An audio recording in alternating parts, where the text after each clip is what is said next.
নমস্কাৰ, মই মুন গোস্বামীয়ে NKTVৰ বিধানসভাৰ ডায়েৰী এই অনুষ্ঠানলৈ আপোনালোকক স্বাগতম জনাইছোঁ। আমি এই অনুষ্ঠানৰ জৰিয়তে আলোচনা কৰি আছিলোঁ ইমান দিনে বিধানসভাৰ যি চলিত শীতকালীন অধিৱেশন, এই শীতকালীন অধিৱেশনৰ সময়ছোৱাত কি বিষয় বিধানসভাৰ মজিয়াত আলোচনা হৈছিল, কি বিষয়সমূহে গুৰুত্ব লাভ কৰিছিল, এই বিষয়সমূহ আমি এই অনুষ্ঠানৰ জৰিয়তে আলোচনা কৰি আছিলোঁ। আৰু আজি অসম বিধানসভাৰ যি চলিত শীতকালীন অধিৱেশন, এই অধিৱেশনৰ সামৰণি পৰিছে। আজি অন্তিমটো দিন আছিল। আৰু যদি আমি এই যে 5 দিনীয়া যি বিধানসভাৰ অধিৱেশন অনুষ্ঠিত হৈছিল, শীতকালীন অধিৱেশন অতি চমু অধিৱেশন আছিল। আৰু এই অধিৱেশনত যদি আমি চাবলৈ যাওঁ, এই অধিৱেশনত এইবাৰ আমি দেখিবলৈ পাইছোঁ যে কিছু গুৰুত্বপূৰ্ণ বিষয়ক লৈ বিধানসভাৰ মজিয়াত আলোচনা হৈছিল। কিন্তু ৰাজ্যৰ যি সৰ্বসাধাৰণ ৰাইজে জুৰুলা হৈ থকা যি মূল এটা বিষয় এই মুহূৰ্তত মূল্যবৃদ্ধি, এই মূল্যবৃদ্ধিৰ বিষয়টো কিন্তু এইবাৰ বিধানসভাৰ মজিয়াত কোনো ধৰণৰ বিশেষ গুৰুত্ব লাভ নকৰিলে।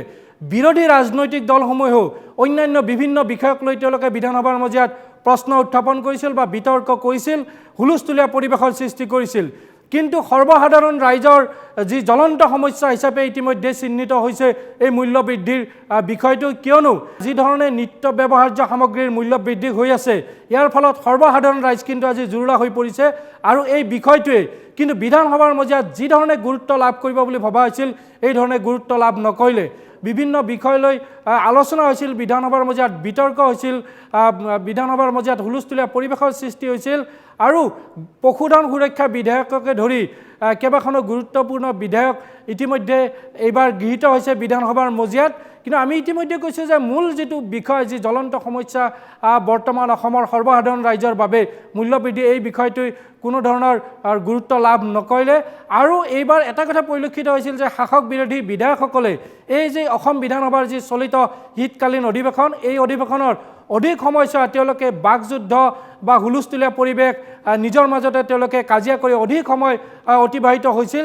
বিধানসভাৰ যি মূল্যৱান সময়, এই মূল্যৱান সময় তেওঁলোকে অতিবাহিত কৰিছিল। কিছু সৰু সৰু কথাক লৈ সদনৰ ভিতৰত কাজিয়াৰ সৃষ্টি হৈছিল শাসকীয় আৰু বিৰোধী বিধায়কৰ মাজত, আৰু হুলস্থুলীয়া পৰিৱেশৰ যি সৃষ্টি হৈছিল, যাৰ ফলত সদনৰ যি মূল্যৱান সময়, এই সময় কিন্তু অপচয় হৈছিল।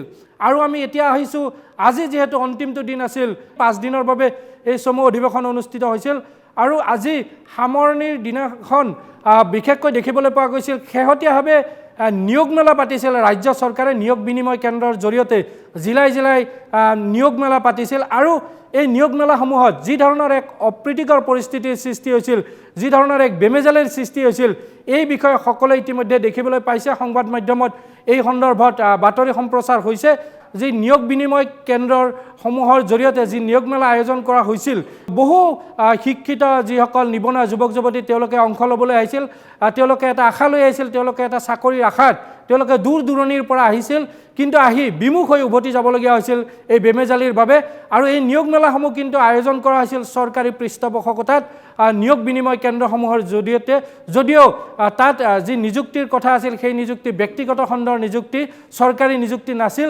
কিন্তু ইয়াৰ এই যি বিভিন্ন ব্যক্তিগত কোম্পানীসমূহক, যিসমূহ কোম্পানী অসমত উদ্যোগ স্থাপন কৰিছে, সেই কোম্পানীসমূহত নিযুক্তি দিয়াৰ বাবে নিয়োগ বিনিময় কেন্দ্ৰৰ জৰিয়তে এই নিয়োগ মেলাৰ আয়োজন কৰিছিল। আৰু এই যি বেমেজালিৰ সৃষ্টি হৈছিল, এই বেমেজালি সন্দৰ্ভত আজি বিধানসভাৰ মজিয়াত চৰকাৰৰ দৃষ্টি আকৰ্ষণ কৰে বিৰোধী উপদলপতি ৰকিবুল হুছেইনে। আমাৰ সদনৰ এটা নিয়ম যে সদন চলি থকা অৱস্থাত যদি ক'ৰবাত ৰাজ্যখনত কিবা ঘটনা হয় গুৰুত্বপূৰ্ণ, তেতিয়া বিৰোধী পক্ষই সেই কথাবিলাক সদনত উপস্থাপন কৰে আৰু চৰকাৰে গোটেই কথাখিনি চাই পেলাই এটা বিবৃতি দিয়ে।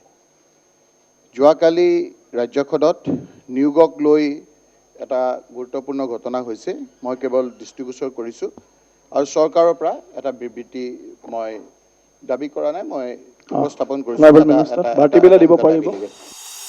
বিৰোধী উপদলপতি ৰকিবুল হুছেইনে আজি বিধানসভাৰ মজিয়াত যেতিয়াই এই নিয়োগ মেলাৰ যি বেমেজালি বা বিসংগতি সন্দৰ্ভত তেওঁ চৰকাৰৰ দৃষ্টি আকৰ্ষণ কৰিছিল বিষয়টো, আৰু ইয়াৰ পিছতে চৰকাৰৰ হৈ তাৎক্ষণিকভাৱে এই সন্দৰ্ভত বিধানসভাৰ মজিয়াত বিবৃতি দিয়ে উদ্যোগ মন্ত্ৰী, ৰাজ্যৰ উদ্যোগ মন্ত্ৰী চন্দ্ৰমোহন পাটোৱাৰীয়ে। আচলতে এই বিষয়টো আমাৰ এমপ্লয়মেণ্ট বিভাগৰ পৰা কৰা হয়। আৰু এই যে নিয়োগ মেলা কৰা হয়। এইটো আজি নতুন কথা নহয়, এইটো প্ৰতি বছৰে আমি অসমৰ বিভিন্ন জিলাত আমি কৰি থাকোঁ। এইবাৰো আমি ডাইৰেক্টৰ এমপ্লয়মেণ্টত এই মেলা আৰম্ভ কৰিছিলোঁ আৰু ইয়াৰ উদ্দেশ্যটো হ'ল এইটো যে এই মেলাসমূহত অসমত যিসমূহ কোম্পানীয়ে কাম কৰি আছে, মানে নেশ্যনেল কোম্পানী হওক, মাল্টিনেশ্যনেল কোম্পানী, আৰু সকলোকে তেওঁলোকক তাত মতা হয় আৰু যিসকল তাত উপস্থিত হয় প্ৰাৰ্থী, সেই প্ৰাৰ্থীসকলে তেওঁলোকৰ যিবিলাক যোগ্যতা অনুসৰি তেওঁলোকে কোম্পানীসমূহক তেওঁলোকৰ চাৰ্টিফিকেট, মানে ফটোষ্টেট চাৰ্টিফিকেট বা তেওঁলোকৰ কোৱালিফিকেশ্যন সম্পৰ্কে কোম্পানীসমূহক দিয়ে। কোম্পানীসমূহে সেই কথাখিনি ৰেজিষ্টাৰ কৰে আৰু ৰেজিষ্টাৰ কৰি যেতিয়াই কোম্পানীত চাকৰি ওলায় সেই চাকৰি তেওঁলোকক দিয়া হয়। এইটো হ'ল উদ্দেশ্য। কিন্তু আমাৰ যিহেতুকে এমপ্লয়মেণ্ট ডাইৰেক্টৰৰ এই মেলাখন অনুষ্ঠিত হৈছিল, গতিকে তাত মানে একচুৱেলি যান জঁটৰ অসুবিধা যথেষ্ট হৈছে। ল'ৰা ছোৱালী বহুত তাত উপস্থিত হৈছে, সেইটো সত্য, আৰু উপস্থিত হোৱাৰ কাৰণে তাত অলপ অসুবিধা নিশ্চয় ৰাইজৰ হৈছে। কিন্তু তেওঁলোকে এই ৰেজিষ্ট্ৰেশ্যন আমি আগতে কৰিছোঁ, এইটো আগতে আমি মণিৰাম দেৱান ট্ৰেড চেণ্টাৰত কৰিছিলোঁ, তেনেকৈ জিলাবিলাকতো আমাৰ কৰা হয়। গতিকে এইবাৰ আমাৰ ডাইৰেক্টৰ এমপ্লয়মেণ্টত কৰাৰ কাৰণে অলপ তাত ভিৰ হৈছে বেছি আৰু ল'ৰা ছোৱালী বহুত হৈছে। টিভিত দেখিছে, সঁচা মিছা নাজানো, বহুত নিবনুৱাই কান্দিছে, মানে অৰিজিনেল চাৰ্টিফিকেটখন পৰি আছে। সেইটো অকণমান চৰকাৰে চালে হ'ল। যদি সঁচা হয় যে অৰিজিনেল চাৰ্টিফিকেটখন যদি হেৰাই যায় মানুহৰ হাহাকাৰ হ'ব, অকণমান ইনকুৱাৰিটি দি যদি অৰিজিনেল চাৰ্টিফিকেট কাৰোবাৰ হেৰাইছে সেইখিনি দিয়াৰ ব্যৱস্থা কৰিব। সেইটো মই আজিয়ে মই কৈ দিম ডাইৰেক্টৰ এমপ্লয়মেণ্টক, যদি কাৰোবাৰ চাৰ্টিফিকেট তাত ৰৈছে দি দিব। নিয়োগ মেলাক বিসংগতিক লৈ যি সময়ত বিধানসভাৰ মজিয়াত ৰাজ্যৰ উদ্যোগ মন্ত্ৰী চন্দ্ৰমোহন পাটোৱাৰীয়ে তেওঁ চৰকাৰৰ হৈ বিবৃতি প্ৰদান কৰিছিল আৰু সেই সময়তেই শিৱসাগৰৰ বিধায়ক অখিল গগৈ তেওঁ থিয় হৈ চৰকাৰক বিভিন্ন প্ৰশ্ন উত্থাপন কৰে। মন্ত্ৰী চন্দ্ৰমোহন পাটোৱাৰীক তেওঁ বিভিন্ন প্ৰশ্ন উত্থাপন কৰিছিল। তেওঁ এটা অভিযোগ কৰিছিল যে ৰাজ্য চৰকাৰখনে বা নতুন চৰকাৰখনে যি 5 লাখ নিবনুৱাক নিযুক্তি দিয়াৰ কথা কৈ আছিল বা শেহতীয়াভাৱে 1 লাখ নিবনুৱাক নিযুক্তি দিয়া হ'ব বুলি চৰকাৰে ইতিমধ্যে ঘোষণা কৰিছে। ইয়াৰ পিছত নিবনুৱাসকলক লৈ বা শিক্ষিত যুৱক যুৱতীসকলৰ নিযুক্তিৰ নামত চৰকাৰে কিয় এনেকুৱা ধৰণৰ ভেকভনাৰ সৃষ্টি কৰিলে, এই সন্দৰ্ভত অখিল গগৈয়ে প্ৰশ্ন উত্থাপন কৰিবলৈ চেষ্টা কৰিছিল। যেতিয়া মন্ত্ৰী চন্দ্ৰমোহন পাটোৱাৰীয়ে ইয়াৰ উত্তৰ দি আছিল, সেই সময়তে তেওঁ থিয় হৈ এই বিষয়সমূহ, এই প্ৰশ্নসমূহ উত্থাপন কৰিছিল আৰু ইয়াৰ পিছতে সদনৰ মজিয়াত এক হুলস্থুলীয়া পৰিৱেশৰ সৃষ্টি হৈছিল। কিমান পোষ্টৰ কাৰণে একচুৱেলি এইটো মেলা অনুষ্ঠিত হৈছিলে গোটেই অসমত? শুনক, মানে পোষ্টৰ লগত কথা নাই, এমপ্লয়মেণ্ট ৰেজিষ্ট্ৰেশ্যন। আপুনি বিষয়টো নজনাকে ফটকে কথা এটা কৈ দিয়ে। এই কিমান পোষ্ট মই নজনাকে কোৱা নাই। আপোনালোকে নিবনুৱাসকলক লৈ খেলা খেলিছে, এই খেলাটো বন্ধ হ'ব লাগে। কালি যি ধৰণে আপোনালোকে অপমানিত কৰিলে নিবনুৱাসকলক, আপোনালোকে নোলোৱাকে এই কামটো কৰাটো উচিত নহয়। এনেকুৱা পৰিস্থিতি কৰিলে কিয় নিবনুৱাবিলাকক আপোনালোকে কৰিলে কিয়? আপোনালোকে নিবনুৱাবিলাকক আপোনালোকে যিটো ভাল হোৱা নাই অধ্যক্ষ কৰিছে। অখিল গগৈ বহুত, এইটো আপোনাৰ কথা নহয়, এইটো নিবনুৱাসকলক এনেকুৱা পৰিস্থিতিত নহয়। আপোনালোকে 10 লাখ নিবনুৱাক কৰ্ম সংস্থাপন দিম বুলি ক'লে, 1 লাখ নিবনুৱাক চাকৰি দিম বুলি ক'লে এবছৰৰ ভিতৰত। এতিয়া আপোনালোকে এনেকুৱা কৰিছে নিবনুৱাক। তেনেকুৱা ব্যৱহাৰ কৰিব এইটো চৰকাৰৰ পৰা ষ্টেটমেণ্ট এটা দিছে, আপুনি শুনক। বিহেভিয়াৰ বিলাক তেনেকুৱা হ'ব নালাগে। নহয় দেই, এতিয়া সকলোৱে এইটো গোটেই অসমৰ কনচাৰ্ণ। আমি বিধানসভাতো এই কথাটো মাতিবই লাগিব ন। অখিল গগৈ নিবনুৱাসকলক যদি এনেকে অপমানিত কৰে অধ্যক্ষ মহোদয় মাতিব লাগিবই আমি ন। আপোনাক নিবনুৱা ঠিকা দি থৈছো নেকি? আমাৰো দায়িত্ব আছে, আমাৰো দায়িত্ব আছে। তাৰমানে কি? কিমান দায়িত্ব? নিবনুৱাসকলক অপমান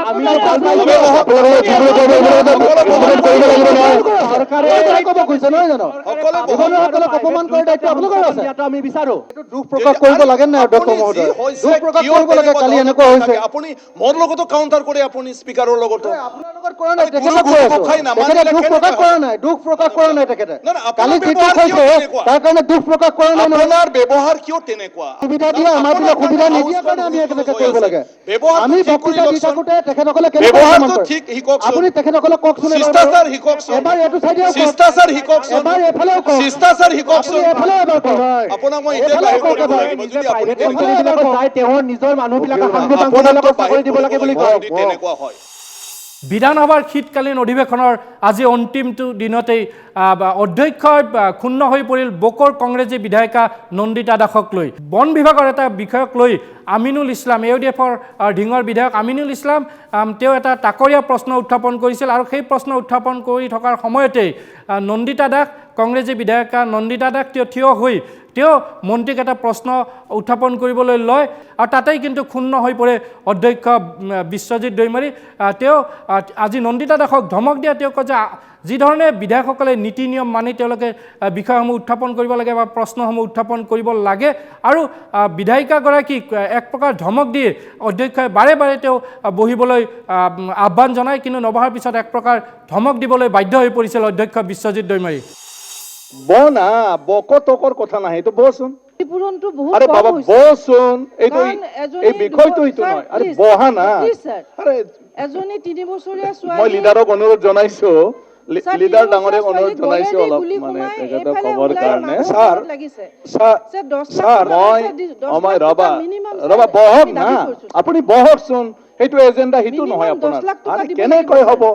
মিনিমাম কৈছো স্যাৰ আপুনি বহক আপুনি বহকচোন আৰে হাউসত তেনেকুৱা আৰে মা দেউতাৰ পৰা পইচা খোজাৰ নিচিনা এনেকুৱা কৰিলে তো কেনেকৈ হ'ব হাউসত শর্ট নোটিস স্যার, কোশ্চেন রাইজে সাপ্লিমেন্টারি আপুনি বহক না এইটো এজেন্ডা নহয় আপোনাক কি মই বাহিৰ কৰিব লাগিব নেকি নহয়, স্যাৰ। না আপোনাক মই বাহিৰ কৰিব লাগিব নেকি আপোনাক মই বাহিৰ কৰিব লাগিব স্যাৰ, নেকি ক্ষতিপূৰণ কম আপোনাক হৈছে, বাহিৰ স্যাৰ। কৰিব লাগিব নেকি এটা 3 বছৰীয়া ছোৱালী যে গলেদি গুলি সোমাই গৈছে স্যাৰ স্যাৰ এছ মই- গ্যাছিয়াৰ বাহিৰেও স্যাৰ শৰ্ট আমি নোটিস কোশ্চেন তাইক চাব সাপ্লিমেন্টাৰি লাগিব, নাথাকে স্যাৰ। বাইদেউ শৰ্ট নোটিস কোশ্চেন এছ সাপ্লিমেন্টাৰি গ্যাছিয়াৰ নাথাকে বাহিৰেও স্যাৰ অলপ চাব লাগিব স্যাৰ শৰ্ট শুনা- নোটিস সেইখিনিকে সাপ্লিমেন্টাৰি মই নাথাকে কৈছো মই দাবী এটা, বহক স্যাৰ। না আপুনি অনাৰেবল মেম্বাৰ আৰু সিনিয়ৰ দাবী, মেম্বাৰ স্যাৰ, এইটো। আপুনি অনাৰেবল সিনিয়ৰ মেম্বাৰ আপুনি শুনকচোন ভুল আপুনি বহত- আরে আপুনি এইটোতো বহকচোন হ'ব নালাগে আচলতে মেডামে আপুনি বহকচোন পইচাটো স্যাৰ বৃদ্ধি কৰিব লাগিব স্যাৰ এইটো সাধাৰণ মই নাজানো ঘটনা মানে। নহয়, স্যাৰ।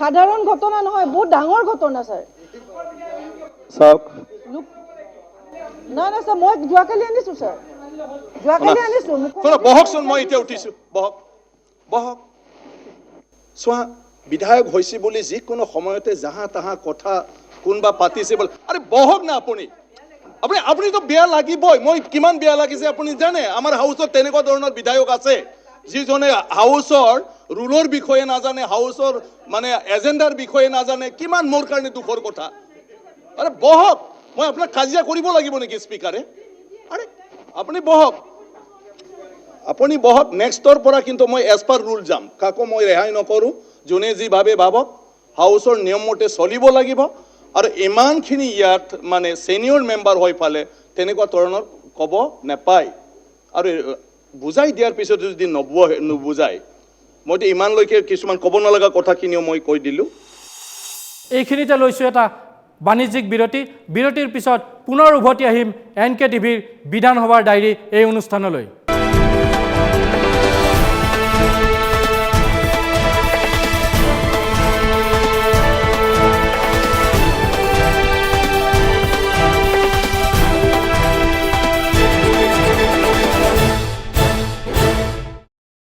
বিৰতিৰ পিছত পুনৰ উভতি আহিছোঁ NKTVৰ বিধানসভাৰ ডায়েৰী এই অনুষ্ঠানৰ মাজলৈ বিধানসভাৰ প্ৰতি কিমান দায়িত্বশীল জনপ্ৰতিনিধিসকল বিধায়কসকলৰ আৰু কি ভূমিকা থাকে বিধানসভাত বা এই ভূমিকা পালনৰ ক্ষেত্ৰত বিধায়কসকল কিমান সচেতন এই বিষয়টো বিভিন্ন সময়ত প্ৰশ্ন উত্থাপন হৈ আহিছে বিশেষকৈ বিধায়কসকলে বিধানসভাৰ মজিয়াত যিসমূহ বিষয় আলোচনা কৰিবলগীয়া থাকে বা যিসমূহ ৰাইজৰ অভাৱ অভিযোগ বা বিভিন্ন ধৰণৰ সমষ্টিৰ উন্নয়নৰ বিষয়সমূহ বিধানসভাত উত্থাপন কৰাৰ তেওঁলোকে সুযোগ লাভ কৰে কিন্তু এই ক্ষেত্ৰত বিধায়কসকল কিমান সচেতন ইয়াক লৈ বিভিন্ন সময়ত প্ৰশ্ন উত্থাপন হৈ আহিছে আৰু আজিও এটা কথা বিধানসভাৰ মজিয়াত দেখিবলৈ পোৱা গৈছিল প্ৰথমতে মই এটা কথা জনাব বিচাৰিছোঁ যে বিধানসভাৰ যি প্ৰশ্নোত্তৰ কাল থাকে এই প্ৰশ্নোত্তৰ কালত এটা যিকোনো এজন বিধায়কৰ এটা প্ৰশ্ন যদি আলোচনালৈ আহিবলৈ হয় তেতিয়াহ'লে তেওঁৰ ভাগ্য বুলিয়ে ক'ব লাগিব কিয়নো বিধায়কসকলৰ এই প্ৰশ্নসমূহ লটাৰীৰ জৰিয়তে বাছনি কৰা হয় আৰু তাৰ পিছত তেওঁলোকৰ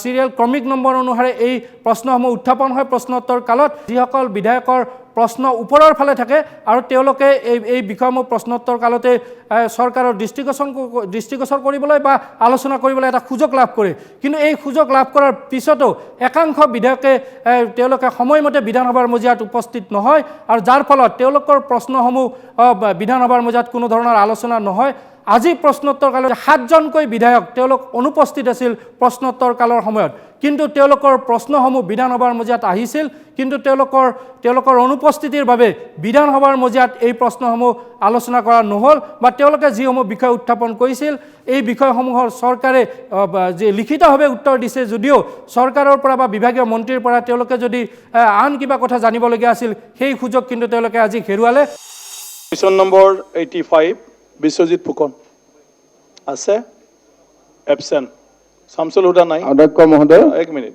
শামসুল হুদা এবসেন্ট তো কুৱেশ্যন নম্বৰ 90 শ্ৰী কৰিমউদ্দিন বৰভূঞা নাই 93 আব্দুৰ ৰহিম আহমেদ এবসেন্ট তো কুৱেশ্যন নম্বৰ 95 ৰমেন্দ্ৰ নাৰায়ণ কলিতা এবসেন্ট অসম বিধানসভাৰ শীতকালীন অধিৱেশনৰ অন্তিম দিনা বিধানসভাত উপস্থিত হ'লহি লোকসভাৰ অধ্যক্ষ ওম বিৰলা এদিনীয়া কাৰ্যসূচীৰে তেওঁ আজি গুৱাহাটীলৈ আহিছিল আৰু তেওঁ আজি অসম বিধানসভা সচিবালয় চৌহদত উপস্থিত হোৱাৰ পিছতেই শাসক বিৰোধী বিভিন্ন ৰাজনৈতিক দলসমূহে বা বিধানসভা সচিবালয়ৰ তৰফৰ পৰা তেওঁক উষ্ম আদৰণি জনোৱা হয় আৰু ইয়াৰ পিছতেই তেওঁ অসম বিধানসভা সচিবালয়ৰ যি ডিজিটেল টিভি চেনেল এটা ইতিমধ্যে মুকলি কৰা হৈছে আৰু আজি আনুষ্ঠানিকভাৱে এই যে ডিজিটেল টিভি চেনেল অসম বিধানসভা সচিবালয়ৰ এই ডিজিটেল টিভি চেনেলটো তেওঁ আনুষ্ঠানিকভাৱে উন্মোচন কৰে আৰু ইয়াৰ পিছতে বিধানসভাৰ মজিয়াত তেওঁ বিধায়কসকলক তেওঁ সম্বোধন কৰে অৱশ্যে ইয়াৰ পূৰ্বে বিভিন্ন ৰাজনৈতিক দলৰ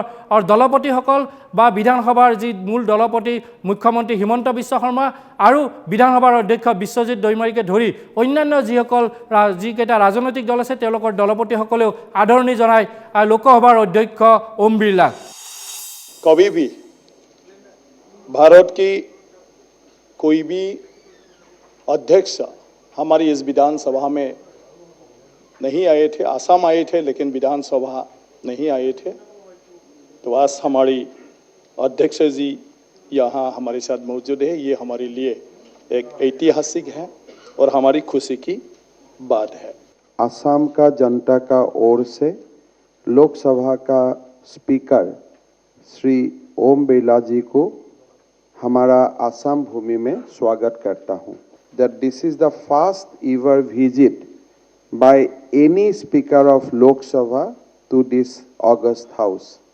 So this is an important and historic landmark and we are going to cherish this event for long time to come.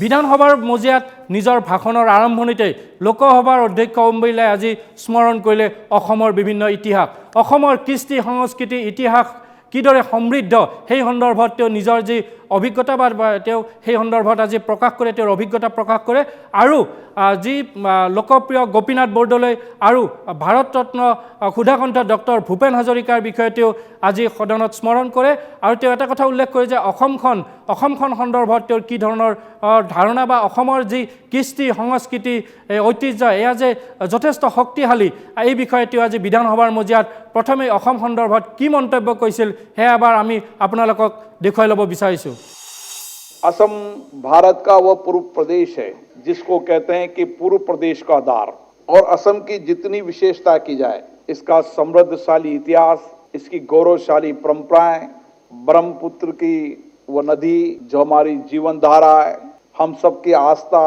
विश्वास कामाख्या माता जी का मंदिर प्राकृतिक रूप से देखा जाए तो असम अपने आप में इस देश का एक प्रमुख प्रदेश है और कहते हैं कि जैसा कोई नहीं वैसा असम है जिन्होंने इस प्रदेश के लिए नहीं पूरे इलाके के लिए संघर्ष किया भारत रत्न गोपीनाथ बोरदल जी को भी हम याद करते हैं हम आज याद करते हैं भारत रत्न भूपेन हजारी जी को भी हम इस मौके पर याद करते हैं অসম বিধানসভাত যি সময়ত আজি বিধায়কসকলক সম্বোধন কৰিছিল লোকসভাৰ অধ্যক্ষ ওম বিৰলাই আৰু সেই সময়ত তেওঁ কেইবাটাও গুৰুত্বপূৰ্ণ মন্তব্য আজি আগবঢ়াইছিল অসম বিধানসভাৰ মজিয়াত তেওঁ এটা কথা উল্লেখ কৰিছিল যে আচলতে তেওঁ প্ৰশ্ন তুলিছিল যে যিসমূহ সংসদ বা বিধানসভা আছে সংসদে হওক বা বিধানসভাই হওক এইসমূহৰ শালীনতা বা গৰিমাত ক'ৰবাত আঘাত সানিছে নেকি, ক'ৰবাত এই শালীনতা হ্ৰাস পাইছে নেকি বা গৰিমা হ্ৰাস পাইছে নেকি, এই সন্দৰ্ভত কিন্তু আজি নিজেই তেওঁ প্ৰশ্ন উত্থাপন কৰে বিধানসভাৰ মজিয়াত। তেওঁ কৈছে যে শেহতীয়াভাৱে সংসদে হওক বা বিধানসভাই হওক, এই বিধানসভা বা সংসদত যি ধৰণৰ আচৰণ কৰা হৈছে জনপ্ৰতিনিধিসকলৰ দ্বাৰা, তাৰ ফলত কিন্তু সংসদে আৰু বিধানসভাৰ যি ধৰণৰ গৰিমা বা যি ধৰণৰ শালীনতা থাকিব লাগিছিল তাত কিন্তু যথেষ্ট প্ৰভাৱ পৰিছে আৰু গৰিমা আৰু শালীনতা যথেষ্ট হ্ৰাস পৰা বুলিও তেওঁ আজি মন্তব্য কৰে বিধানসভাৰ মজিয়াত। आजादी के 75 साल बाद हमें फिर से इन विधानमंडल की कार्रवाइयों पर चिंता करने की आवश्यकता है। जिस तरीके से विधानमंडलों के अंदर सदनों में शालीनता कम हो रही है, गरिमा कम हो रही है, ये हम सबके लिए चिंता का विषय है। हम इन सदनों को चर्चा और संवाद का केंद्र बनाएं। सहमति असहमति प्रखर विरोध होना चाहिए, लेकिन सदनों के अंदर नियोजित तरीके से सदन स्थगित कराना, सदन नहीं चलना, ये हमारी लोकतांत्रिक परंपराएं नहीं है। বিধানসভাৰ মজিয়াত লোকসভাৰ অধ্যক্ষ ওম বিৰলাই আজি জনপ্ৰতিনিধিসকলক এটা আহ্বান জনালে। তেওঁ কৈছে যে বিধানসভাৰ মজিয়া বা সংসদৰ মজিয়াখন কাজিয়াৰ থলীলৈ ৰূপান্তৰিত কৰিব নালাগে। বিভিন্ন ধৰণৰ হয়তো যুক্তি থাকিব পাৰে শাসক বিৰোধীৰ মাজত, কোনোবা বিষয়ত হয়তো আপত্তি থাকিব পাৰে, কিন্তু ইয়াৰ বাবে এই যি বিধানসভাই হওক বা সংসদে হওক, ইয়াত যি হুলস্থুলীয়া পৰিৱেশৰ সৃষ্টি কৰা হয়, সদন স্থগিত সকলো কাম কাজ স্থবিৰ কৰি দিয়া হয় বা সদন স্থগিত কৰিবলগীয়া পৰিৱেশৰ সৃষ্টি হয়, তেনেকুৱা পৰিৱেশ নকৰিবলৈ তেওঁ জনপ্ৰতিনিধিসকললৈ আহ্বান জনাইছে। বিশেষকৈ বিগত সময়ছোৱাত দেখিবলৈ পোৱা গৈছিল যে লোকসভাই হওক, ৰাজ্যসভাই হওক বা অসমৰ যি বিধানসভাই হওক, ইয়াত বিভিন্ন ধৰণৰ বিষয়ক লৈ বা চৰকাৰৰ বিভিন্ন নীতিৰ বিৰুদ্ধে প্ৰতিবাদ কৰিবলৈ গৈ বিৰোধী ৰাজনৈতিক দলসমূহে তেওঁলোকে বিধানসভাৰ মজিয়াতে হওক বা সংসদৰ মজিয়াতে হওক বিভিন্ন ধৰণৰ হুলস্থুলীয়া পৰিৱেশৰ সৃষ্টি কৰে, প্ৰতিবাদৰ সৃষ্টি কৰে, আৰু যাৰ ফলত যি মূল্যৱান সময় সংসদ বা বিধানসভাৰ যি মূল্যৱান সময়, এই সময় অপচয় হয়, স্থবিৰ হয় সংসদ আৰু বিধানসভাৰ কাম কাজ। এই বিষয়টোতে আজি জনপ্ৰতিনিধিসকলক আহ্বান জনাইছে যে ইয়াৰ বিপৰীতে এনেকুৱা ধৰণৰ পৰিস্থিতি সৃষ্টি কৰাৰ বিপৰীতে যিসমূহ বিষয়ত আপত্তি থাকে জনপ্ৰতিনিধিসকলৰ বা বিৰোধী দলসমূহৰ, এই বিষয়সমূহ আলোচনাৰ মাজেৰে সদনৰ মজিয়াতে যাতে বিষয়টো নিষ্পত্তি কৰিব পাৰি, সদনত হুলস্থুলীয়া পৰিৱেশ সৃষ্টি কৰি সদনৰ কাম কাজ স্থবিৰ কৰাৰ বিপৰীতে সদনৰ মজিয়াতে যাতে আলোচনাৰ মাজেৰে এই বিষয়সমূহ নিষ্পত্তি কৰিব পাৰি, এই আখুৱাসমূহ দূৰ কৰিব পাৰি, তাৰ বাবে ব্যৱস্থা ল'বলৈকেও জনপ্ৰতিনিধিসকলক আজি আহ্বান জনায় লোকসভাৰ অধ্যক্ষজনে। और इसलिए मेरा आपसे आग्रह है कि हम इन सभी विधानमंडलों को एक बेहतर चर्चा संवाद का केंद्र बनाएं और यहां पर आकर जो जनता की अपेक्षाएं, आकांक्षाएं, समस्याएं, कठिनाई हैं, उनके बारे में सरकार का भी ध्यान डालें और सरकार की नीतियों और कार्यक्रमों में कोई कमी हो तो उसका भी ध्यान डालें, कानून बनाते समय कोई कमी हो तो उसका भी ध्यान डालें, लेकिन इनको चर्चा संवाद का केंद्र बनाएं, वैधान हंगामा का केंद्र नहीं बनना चाहिए। গণতান্ত্ৰিক ব্যৱস্থাত সংসদীয় গণতন্ত্ৰই হৈছে যথেষ্ট শক্তিশালী, আৰু এই মন্তব্য কৰি লোকসভাৰ অধ্যক্ষ ওম বিৰলাই আজি অসম বিধানসভাৰ মজিয়াত তেওঁ যেতিয়া বিধায়কসকলক সম্বোধন কৰিছিল, সেই সময়ত তেওঁ এটা কথা উল্লেখ কৰিছিল যে যি সময়ত যিহেতু সংসদ বা বিধানসভাসমূহত আইন প্ৰণয়ন কৰা হয়, গতিকে এই আইন প্ৰণয়নৰ সময়ত যথেষ্ট সতৰ্ক হোৱাৰ বাবে তেওঁ আহ্বান জনাইছিল যে এখন যদি আইন প্ৰণয়ন কৰিবলগীয়া হয়, সেই আইনখনৰ জানে কোনো নেতিবাচক প্ৰভাৱ পৰিব নোৱাৰে, যিহেতু ৰাইজৰ বাবে এই আইনসমূহ প্ৰণয়ন কৰা হয়। গতিকে এই আইন প্ৰণয়ন কৰাৰ পূৰ্বে বহুবাৰ এই আইনখনক লৈ আলোচনা হ'ব লাগে, ৰাইজৰ সৈতে আলোচনা হ'ব লাগে, আৰু আলোচনাৰ পিছত সকলো ধৰণৰ আখুৱা দূৰ কৰিহে এখন আইন প্ৰণয়ন কৰিব লাগে বা প্ৰস্তুত কৰিব লাগে। विधानसभा के अंदर हमारा काम कानून बनाना है।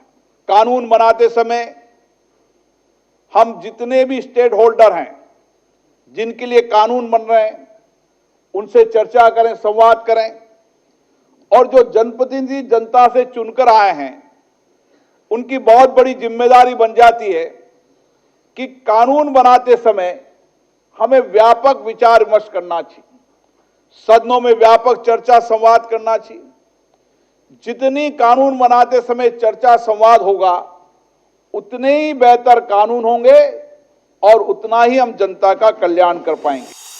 বিধানসভাৰ ডায়েৰী এই অনুষ্ঠানৰ জৰিয়তে আমি আলোচনা কৰিছিলোঁ অসম বিধানসভাৰ চলিত শীতকালীন অধিৱেশনৰ কি ধৰণে কিসমূহ বিষয়ে গুৰুত্ব লাভ কৰিলে বা কিসমূহ বিষয়ক আলোচনা কৰা হ'ল এই বা কিসমূহ বিষয়ে গুৰুত্ব লাভ নকৰিলে সেই সন্দৰ্ভতো আমি আমাৰ এই অনুষ্ঠানত আলোচনা কৰিছিলোঁ আৰু আজিলৈ মই মুন গোস্বামী এই অনুষ্ঠানৰ পৰা বিদায় লৈছোঁ।